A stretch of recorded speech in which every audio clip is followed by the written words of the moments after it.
Hello viewers, welcome to our channel. So మనతో పాటు professional trainer Gautam గారు ఉన్నారు. సో సార్తో మాట్లాడి ఈరోజు మనం చాలా యోగాలో ఆసనాలు అనేవి ఉంటాయి, అవి ఏంటి అనేది అడిగి తెలుసుకుందాం. నమస్తే సార్. నమస్తే సార్.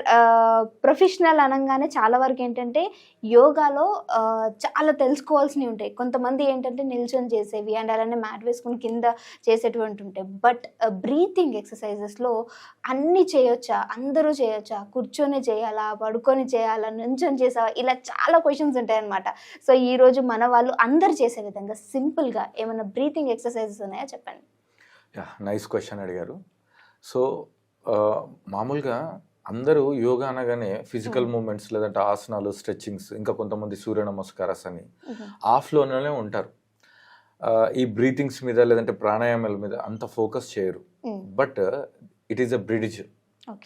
సో మన బాడీకి మన మైండ్కి బ్రీత్ అనేది ఒక మంచి ముఖ్య భూమిక పోషిస్తుంది.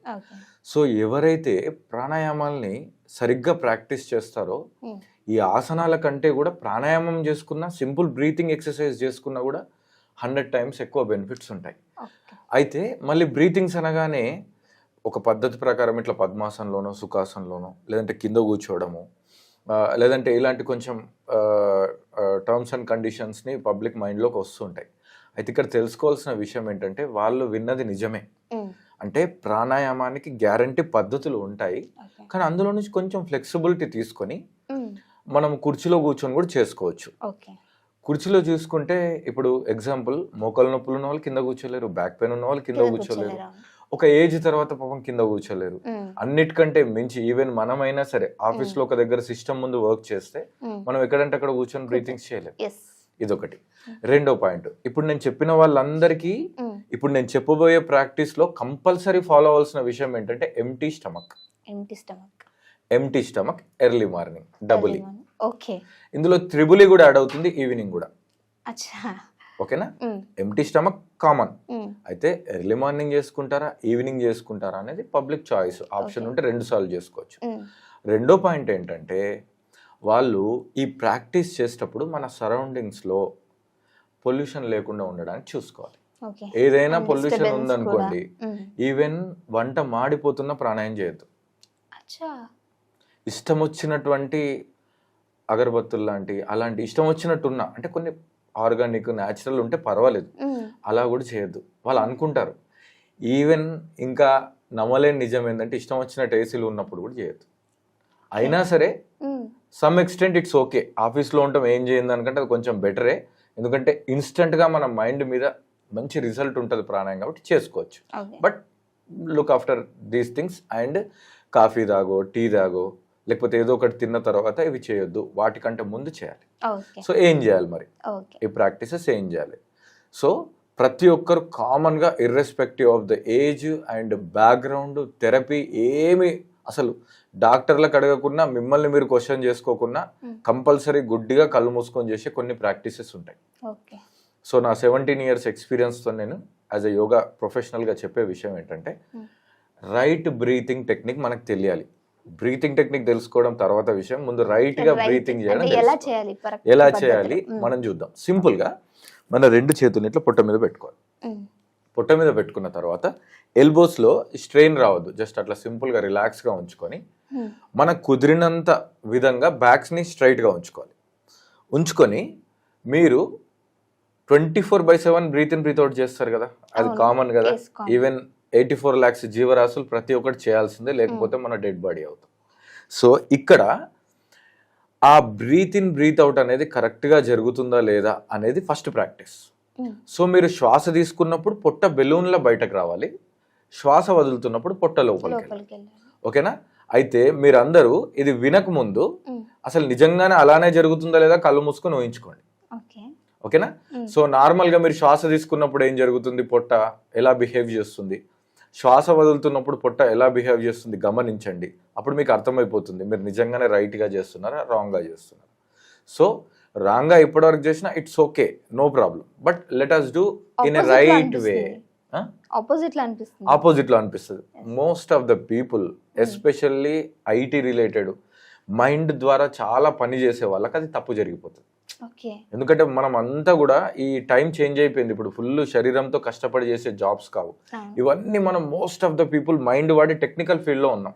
ఎస్పెషల్లీ ఐటీ కావచ్చు, మీ ఈ మీడియా కావచ్చు, ఎవరైనా సరే మైండ్ మైండ్ మైండ్ మైండ్ ఎక్కడైతే మైండ్ వాడుతున్నామో వాళ్ళకి స్ట్రెస్ ఉంటుంది, అంతే కదా.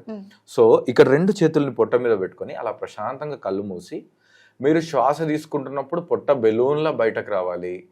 శ్వాస వదిలేటప్పుడు ఆ 2 అరచేతుల్ని గట్టిగా ప్రెస్ చేయండి, పొట్ట లోపలికి వెళ్తుంది. ఇలా శ్వాస మెల్లిగా తీసుకుంటూ పొట్ట బయటకు రావాలి. శ్వాస వదులుతూ పొట్ట మెల్లిగా లోపలికి వెళ్ళాలి. ఇలా శ్వాస బయటకి రావడం, శ్వాస లోపలికి వెళ్ళడం అనేది ముందు మనం నేర్చుకోవాలి. సో నేర్చుకోవాలి అంటే దీనికి ఒక ప్రాపర్ ట్రైనింగ్. ఆ ట్రైనింగ్ అనేదానికి మనం ఒక 5 minutes దీనికి డెడికేట్ చేసి, ఈవెన్ ఆఫీస్ డిస్క్లో అయినా సరే ఒక షార్ట్ బ్రేక్ తీసుకొని ఈ విధంగా 2 చేతుల్ని పొట్ట మీద పెట్టుకొని శ్వాస తీసుకునేటప్పుడు పొట్ట బయటకి రావడం, శ్వాస వదిలేటప్పుడు పొట్ట లోపలికి వెళ్ళడం జరుగుతుందా లేదా అని కీన్గా అబ్జర్వ్ చేయాలి. అలా కొద్దిసేపు చేసినా సరే మన మైండ్ దీనికి ఈ ప్యాటర్న్కి అలవాటు అయిపోతుంది. అంటే ఇదంతా మైండ్ రిలీఫ్నెస్ కోసం అంటారు. యా. సో నేను చెప్తా, మీకు రానున్న టాపిక్స్లో అది పెద్ద టాపిక్. మీరు అన్నది బాగుంది, బట్ ఇక్కడ మేడం అడిగినందుకు మీరు అందరూ ఒక టాపిక్ అండర్లైన్ చేసుకోండి. Yes, breath is linked with our mind, mind is linked with breath. Okay, ఎక్కడైతే కాన్షియస్గా శ్వాస ఉందో అక్కడ మైండ్ లేదు, ఎక్కడైతే మైండ్ లేదో అక్కడ శ్వాస పద్ధతిగా లేదు. దీని గురించి మనం రానున్న టాపిక్స్లో నేర్చుకుందాం. ఈ విషయాన్ని మాత్రం మీరు ప్రాక్టీస్ చేయండి.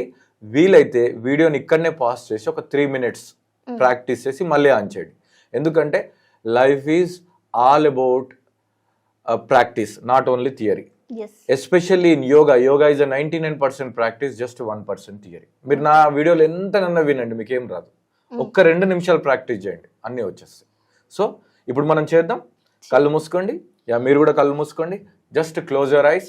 Let's keep our palms. మన 2 అరచేతుల్ని నేవల్ మీద ఉంచేసి ప్రశాంతమైన చిత్తంతో ఒక స్మైలీ ఫేస్తో మీరు ఒక డీప్గా అంటే లోతుగా శ్వాస తీసుకోండి. తీసుకునేటప్పుడు మీ పొట్టని బయటకు నెట్టండి, ఒక బెలూన్ లాగా బయటకు రావాలి. మళ్ళీ శ్వాసను వదులుతూ మెల్లిగా పొట్ట లోపలికి తీసుకెళ్ళాలి. Inhale, abdomen out. Exhale, abdomen in. ప్రశాంతమైన శ్వాస లోపలికి తీసుకుంటూ పొట్ట బెలూన్లా బయటకు రావాలి.